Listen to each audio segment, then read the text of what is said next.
They often say the biggest disasters are going to be your greatest memories. And don't you just wish that you caught all these moments on film? Well, today we're going to share with you some of our funniest and scariest moments that we've had while travelling.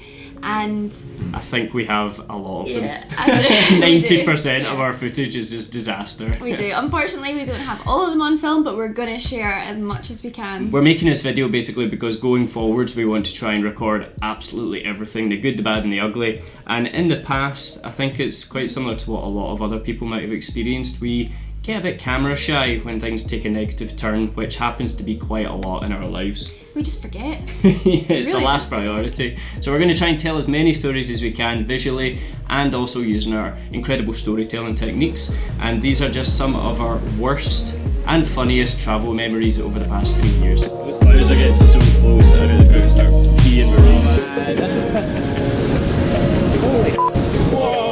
It's just another part of van life, I guess, of owning an old car. Now, kicking it off, we are going to start with van life in Australia. As some of you may know, we have a camper van named Roxy who is still waiting in Australia for us to get back over there and travel around the country in her. And of course, van life being what it is, it can often end in a disaster, and that's exactly what happened to us quite a lot of the time. Be it from either our tyres exploding in the middle of nowhere, our batteries dying and having to get jump started, just getting attacked by flies, driving into a ditch, getting scared by a policeman in the middle of the night. We've had everything happen to us, and these are just some of the epic stories that we've had throughout our time in Australia. Now, the Great Ocean Road is not an easy place to find a place to wild camp. You actually have to go off the main track to find somewhere suitable to camp.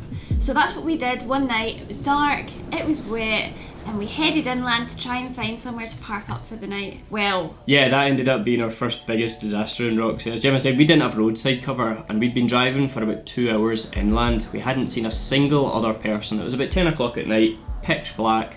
We were both in our jammies because like any time after 6 p.m. we usually put on our pyjamas. And we decided to try and pull into this little, what we thought would be a little camping spot at the side of the road. It turned out to be someone's driveway because that's what Australia's like. And when we realised that, we hit their fence and had to reverse back along this dirt track road. I was driving. It was possibly one of my first weeks driving Roxy, so I wasn't used to the size of her just yet, and I ended up backing her into a muddy ditch. Now, we were stuck there, Roxy was doing this, the back wheel was spinning, and we just went into blind panic mode, and that's partly why we didn't actually film any of this, but I think it ended up with me having to push Roxy back onto the road, Gemma sitting on the throttle. yeah, we had a very delicate handover of me getting in the van and Campbell getting out the van, and I basically just had to go for it, slam my foot down whilst Campbell pushed the back of the van. Thank goodness we didn't have a camera out because it would be covered in mud. Yeah, by the time we got Roxy back on the road, I came back round pitch black, so I didn't recognise what had actually happened yet. Came round to the driver's seat, opened up the door, and a light hit me and I was head to toe in mud. So I was sleeping naked that night because I had no clean pyjamas. Now after that disaster, I think we got breakdown cover very, very quickly. We did, it was at the top of our to-do list. However, the next thing that we didn't actually have that we desperately needed was a set of jump leads. Yeah, so we were on our way to start our farm work at this point, and we did our farm work in the small place of Peak. No one around. I think the population of Peak was about 7 or something like that. And we parked up every night behind the little town hall. There was a toilet block and a water tap, and we were pretty well kitted out for our time working on the farm. It was quite cosy, Yeah. It was comfortable. Yeah, so from here, the nearest main town was called Murray Bridge, and it was about an hour away from Peak. So every time we would get a day off, we would head to Murray Bridge, and usually we would go and spend our time in the library, catching up on some website work, and we would do our weekly food shop. Yeah, Roxy's an old van, and one day we actually came out from the library and realised that we'd left the headlights on. And our van battery is now dead. There was no one around, we were in the middle of Murray Bridge, an hour away from where we were going to camp that night, and we had absolutely no idea what to do. Luckily for us, someone happened to just pull up beside us, and we begged them to jump start the van. And that was lesson number 2. The next day, we then went and got a pair of jump leads, so just in case that happened again. Yeah. Now, another scary moment that happened in Roxy is kind of similar to like all the Wolf Creek movies that you see in the outback Australia, and it's like your biggest fear when you're camping in the middle of nowhere in the Australian outback. And we were pitched up in our cosy little camp spot, in the town of Peak, behind the town hall, settled in for the night, watching Celebrity Juice on the iPad. The weather had got warm, I might add, at this point, so we had actually that night taken the curtains down because we put up the mozzie nets because we had left the boot open. Yeah. But at this point the boot was closed, but the mozzie nets were down and the curtains were still down. Yeah, we forgot to close the curtains. So we could still see out. We were sitting there all comfortable. It was pitch black, possibly about 8 or 9 at night. Not a single whisper of a sound outside.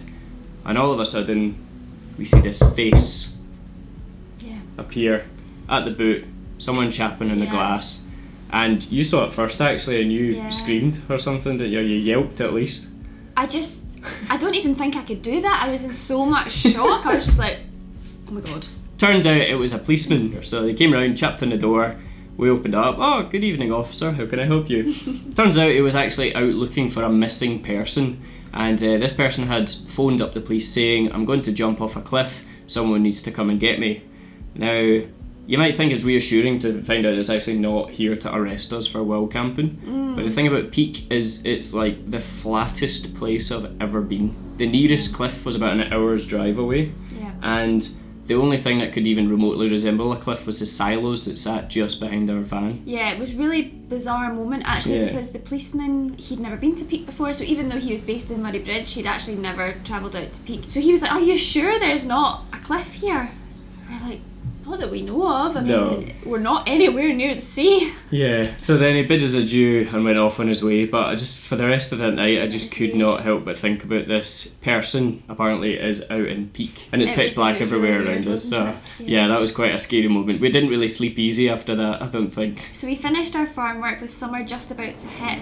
So we went back to Adelaide, we converted our camper van into a design that we wanted our van to be like, and then we set off on our adventure around South Australia. Yeah, we were so excited to make the most of this warm summer weather that was coming, completely unawares of what the Australian summer actually has in store for you. And if you've watched any of our previous van life videos, you'll know exactly what we're talking about because we see it as the #1 van life essential if you're going to travel Australia, and that is fly protection. And you can see how many flies are landing on me. The flies are insane. You might think that a hot sunny day is exactly what you would wish for in Australia.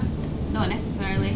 Yeah, I mean the flies in Australia, they're actually so irritating. Like they just come over and land on your face. You literally step outside for a second and you're head to toe in these itchy, tickly little flies that don't do anything, they don't bite you, they just literally annoy you to death.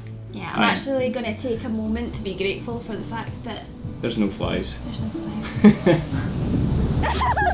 So I think if you're going to Australia, you definitely need to take fly protection, like fly nets, mozzie hood, like literally everything you can under the sun. There is not enough protection that you can get. When the winds blow from the north, from the desert, and blow the flies down, it is literally hell on earth. And after touring Australia, I think it was about 2 or 3 weeks, we managed to tour before we actually had to start heading back to Melbourne, where we flew back home from to surprise our families for Christmas. So we're on a bit of a time limit. We'd made the most of South Australia. We're driving back up the York Peninsula after spending like 2 weeks touring the York Peninsula, on the beaches, in and out the water, seeing all the beautiful sights, in the middle of nowhere on the York Peninsula, and bang! Our back tyre blows out. I think we actually just had phone signal. We'd been driving through a zone where there was no phone signal at all.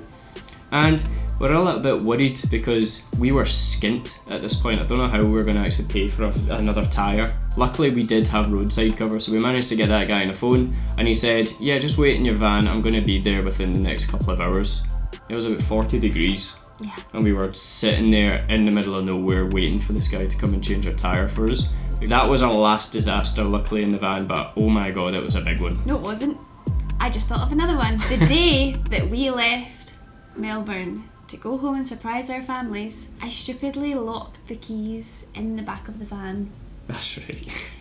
So we have to return to our van with a punched side window, if you can even call it a window. It was a bit of cardboard inside the van. Yeah, luckily it was like a bit of plywood that had replaced the window before we bought her, which is quite lucky to be honest, because otherwise I would have had to smash the window. So I delicately tried to push it out of the frame and ended up putting my fist through the wood. So we need to replace that as soon as we get back. But that was a perfect way to round off our trip, I think. A trip of absolute disasters, but incredible memories in Australia. And moving forward, we want to make it our goal to have the camera ready at every opportunity that we are stuck in one of these moments, because it's just so funny to look back on these memories, even though at the time they seem like the worst thing that's happening. They're so funny to look back on. These are actually just some of our greatest memories now. So if you want to see more of these absolute disastrous moments, guys, and I think we'll be seeing plenty of them when we actually hit the road again, because we are just two walking bombshells. I don't know, they just kind of attract us. Make sure you hit that subscribe button, join the Highlands to Hammocks gang, and when we get on the road again, we will be showing you absolutely everything that goes wrong in our lives. If you like this video, guys, and you want to see some more of them, hit that like button, drop us in the comments what your favourite and worst travel experiences are, and as always, we'll see you again in the next one. See you later.